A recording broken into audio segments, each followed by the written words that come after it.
to our next topic. We're going to talk about Halo Infinite. Now, this topic is pretty close, near and dear to my heart. I am a massive Halo nerd, and in the future on these podcasts, I do intend to have some Halo special.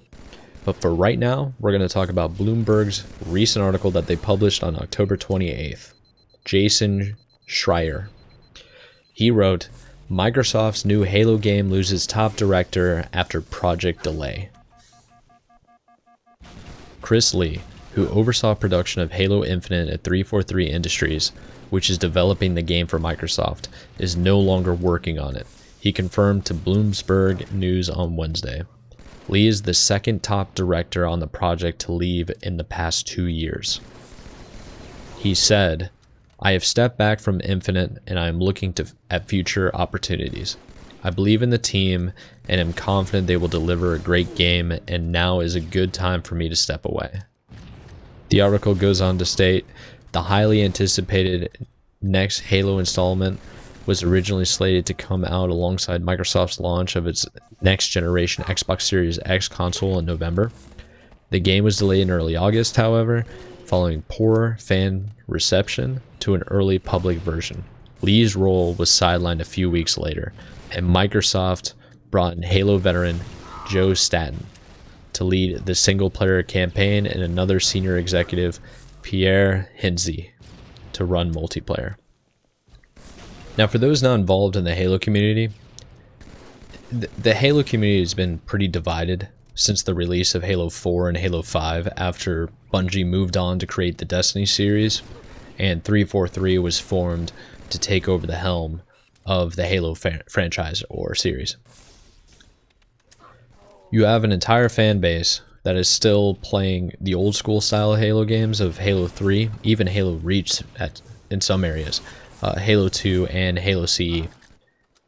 They still compete in it regularly, and the game is more based around what you would call classic shooter mechanics. Base movement speed, base jump speed, and jump height, and also power weapons on the map for map control. Now, Halo 4 and Halo 5 are drastically different because they involve more of modern mechanics.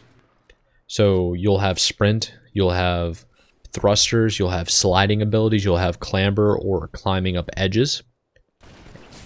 And a lot of people in the Halo community, at least the old veterans, claim that Halo 5 and Halo 4 isn't really Halo to them.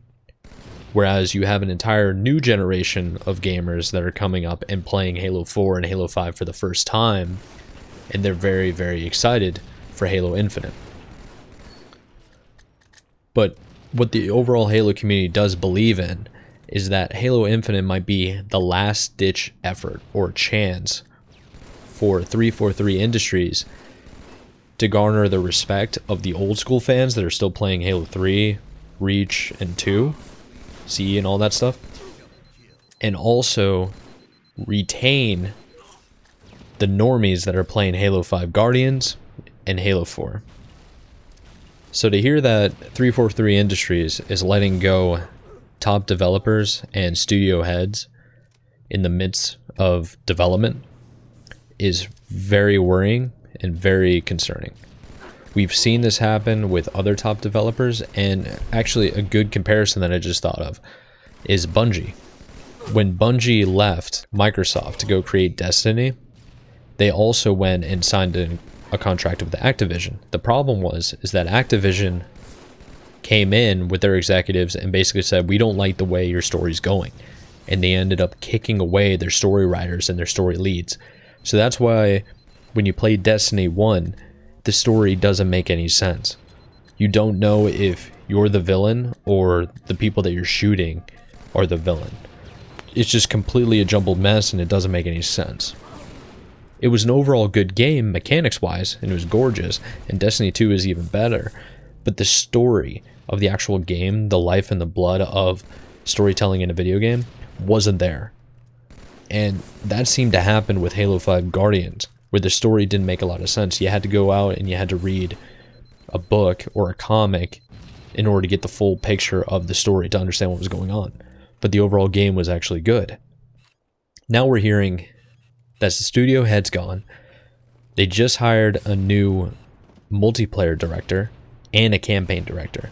This late, when the game's supposed to be coming out technically next week when the console launches, but it was postponed to some date, is very concerning. To pile on the concerns, Halo Infinite, which is a game that they're expecting to be launched for free, a free-to-play game, is also going to have microtransactions in the form of cosmetics. Now, Halo Infinite and 343 Industries are essentially calling these cosmetics coatings. They're designs or colors or paintings that are going to be on your weapons, your vehicles, and your player skins. And when they announced it, Twitter and the overall fan base started to freak out and automatically assumed that these were going to have massive microtransactions or paywalls behind it. Whereas traditionally, in all the other Halo games, the more you played, the more you unlocked. So there was an actual reward for playing more. The outcry was so loud that Microsoft had to assure fans that customized items can also be earned through gameplay. Community manager John Junizek, hopefully I pronounced his name correctly, he posted to Twitter. What he said was, there will be all kinds of customizable options and items, including coatings that can be earned in-game and earned as special rewards. And he said, will there be purchases? Sure. Is that the only way? Absolutely not. Now here's the weird thing. We have known for years that Halo Infinite is going to have microtransactions. In 2018, a job listing at 343 mentioned microtransactions and how developers will use human psychology and behavioral analysis to encourage people to keep coming back. Now, while Halo Infinite will have microtransactions, there are going to be no loot boxes. And given that Halo Infinite's multiplayer is going to be free to play, it makes sense that the game will support microtransactions as a part of a way to make money. For Halo fans, it's not all doom and gloom for Halo Infinite. There will be multiplayer skins that you can purchase through Sugary Snacks and also shopping at GameStop. I know that, for example, Monster Energy, they do have XP and unlockables that you can gather before the game releases in 2021. And speaking of the release date, a prominent Xbox insider, Slobreel, I believe his name is, on Twitter, she recently revealed that Halo Infinite is more or less content complete. And as a result, 343 Industries is fully focused on technical aspects of the game. Meanwhile, the insider also noted that they absolutely expect the game to release sometime in 2021. Unfortunately, there's no real telling exactly which date that would be, seeing as how the game was delayed about a month out prior to the official release of the Xbox Series X, because this game, Halo Infinite, was supposed to launch with the console. So I would imagine Q1, early Q2 of 2021, assuming everything goes to plan. But because of the new studio head and the new changes of upper management, there's no real telling how this game is going to turn out. All you can do as a Halo fan, and all I'm going to do, is just hope for the best. Not worry too much about microtransactions. It's a free-to-play game. Just try to have fun.